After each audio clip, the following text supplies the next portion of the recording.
A spill in the Boise River. Good evening, I'm Kiora Balul. And I'm Adam Bartlemake. Police last spotted the man here at this apartment complex where he left his car. We're at around 4300 South and 7th West. Then they say he fled on foot.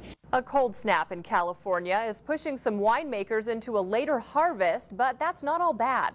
I remember that term wind chill from when I lived in Minnesota. I don't like it. Yeah, I'm not crazy not a about fan. myself. Especially not in May. No. Right.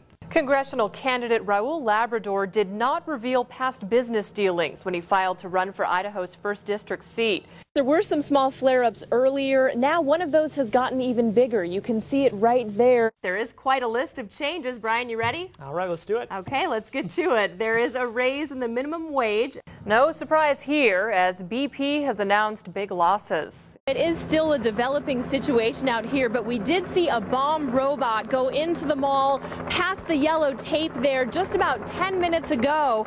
A Meridian man has been arrested for enticing a minor over the internet. As far as getting there, Trax is always a popular option, but I know last weekend at this time all of the lots were full. So Todd, Park and Ride might be the best alternative at this point. Okay, you guys might not know this, but I am a huge fan of MMA. Are you? Huge fan, yes. And I happen to know the guy that you're going to be talking about is always entertaining, always full of energy, right? A Portland hotel may have been the scene of scandal involving former Vice President Al Gore. The suspect in this case is a former Lehigh police officer who left in 2004. Before that, he was with the Utah County Sheriff's Office, we understand. And that Boise River water is heading quickly for the Eagle area. I'm Kiora Balul, live in Bend. Millions of dollars are coming back to higher education in Oregon, and here's how. And back down here on Earth, not much junk in our space around the Treasure Valley, right? Nicely put. Very nicely put. A big beaked bully has moved into a Seattle neighborhood, and you don't want to ruffle his feathers. The boys rode their bikes out on the lake. Then around 5 o'clock, they called police after ice on the lake began to crack. And the flooding continues in McCall. Fox 12's Matt Loveless was in Valley County today, where heavy rains aren't giving first responders any relief. Over the past 3 weeks, 30 inmates have been released from the county jail early, or they've gotten to leave before even serving time. Standing up on his skateboard is the first step, but actually making progress could take some pain. And it's going to be a holiday to remember for whoever won the Idaho raffle. It turns out about 2/3 of students at four-year colleges like the U have student debt, and soon they could be paying even more. Quest Arena estimated about 2,000 people showed up to the event. The campaign was charging $1,000 for a picture with Palin. Exactly how many people paid for the photos wasn't released today. It's a huge opportunity to win some Monster Jam tickets. I'm Kiora Balul. I'm checking the tire pressure right now. I'll get back to you after the break. This is the bank that was robbed in broad daylight, and just across the way here is a pizza place. So what's the connection? Well, without Sibeli's, police may not have caught the suspects so quickly. Well, I was just making a pizza and I seen it very suspicious, like a car just pulling over there for no reason. As Jeremiah Kempton was rolling the pizza dough, Sibeli's surveillance camera was rolling on the getaway of a bank robbery. And as soon as I looked over there and walked back, the car just immediately took off. In that car, former Virginia police officer Charles Harpster and his wife, Tammy Trushke. Bend police say around 4 p.m., Harpster walked into the Bank of the Cascades, demanded money, got it, and left. Obviously, anybody that was in this area that maybe saw somebody running from the bank, we'd appreciate a call. Police got a call, but it came 4 hours later and 30 miles away. Here at the Homestead Tavern, someone spotted the suspect's car, and inside the bar, just very good-looking couple. Owner Carol Rabel says Harpster and Trushke ordered some food, a few drinks, and gambled. They won almost $700 last night. Their luck wouldn't last much longer, but nobody knew it yet.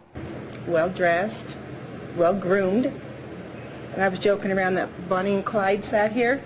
Rabel says Harpster and Trushke stood out in the tavern, but not in a suspicious way. Oh, he was very attentive to her. Matter of fact, one of my customers says, wouldn't you like to have a gentleman give you that much attention, how he's just pampering on her. But by 9:30, they had the attention of law enforcement, who escorted them out of the bar and into the Deschutes County Jail.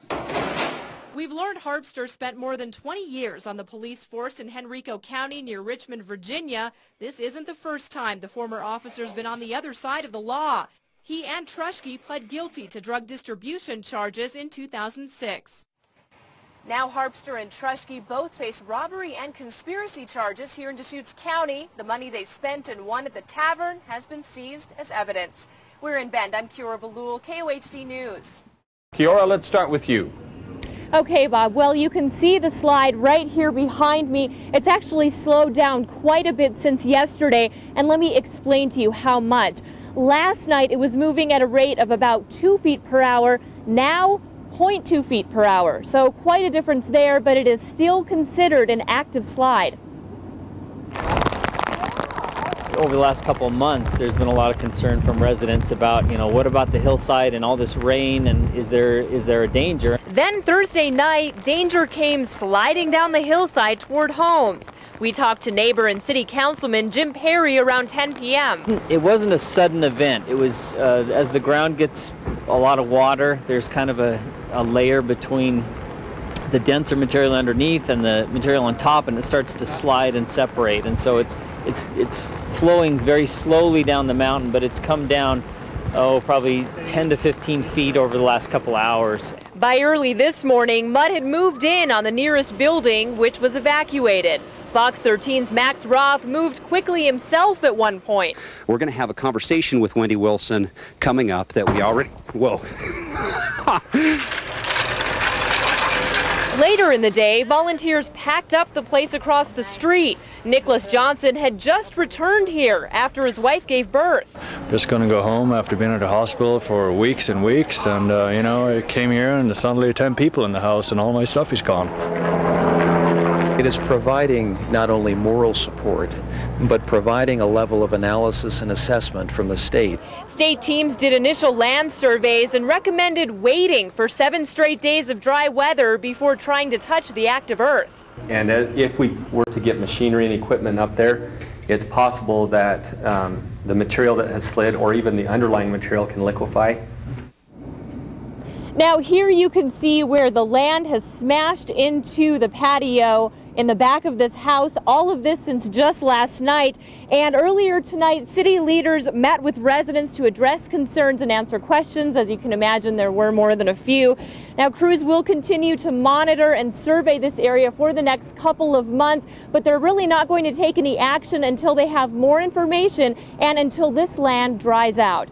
We are live in Cedar Hills. I'm Kiora Balul, Fox 13 News, Utah. More than 2,500 acres of land burned and at least 3 homes consumed. The latest on the first big wildfire of the season in the Treasure Valley, next on Fox 12 News at 9.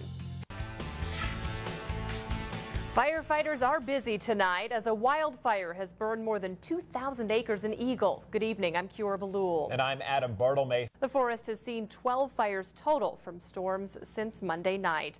I know wind was a big factor today, and hopefully it's dying down, right, Steve? That it is, yes. In other news tonight, Ada County authorities are investigating an apparent murder-suicide in Eagle. A concerned property manager called authorities. A pipe bomb at the playground. A Colorado grandfather found it. Kevin Huff and his grandchildren were at the park in Lafayette. I'm just glad the winds are dying down after that. Yeah, that's whole fire very situation. good news this evening. Yes, absolutely. Okay, and people are still talking about those comments. The little rivalry going on. Absolutely. A lot of people still talking about those comments from Dr. Bob Custer from Boise State. Big news today. A federal judge has made a decision on Arizona's new controversial immigration law. Extreme weather in Russia, where temperatures are heading way up instead of way down. Moscow residents are trying to get a break from the record high heat, which is wreaking havoc on crops, and dozens of fires are still raging outside the capital. And closer to home when it comes to our wildfires, hopefully the storms have passed. For the most part, we're pretty much in the clear. Fire crews continue to battle the Highway 16 wildfire in Eagle, and we wanted to get an update live from the scene. So Fox 12's Mike Vogel is there with that for us. Mike, what's the latest? Over 2,500 acres burned in that Highway 16 fire. That's right, and they're going to have more on that coming up next on News Edge at 10. Thanks for joining us on Fox 12 News at 9.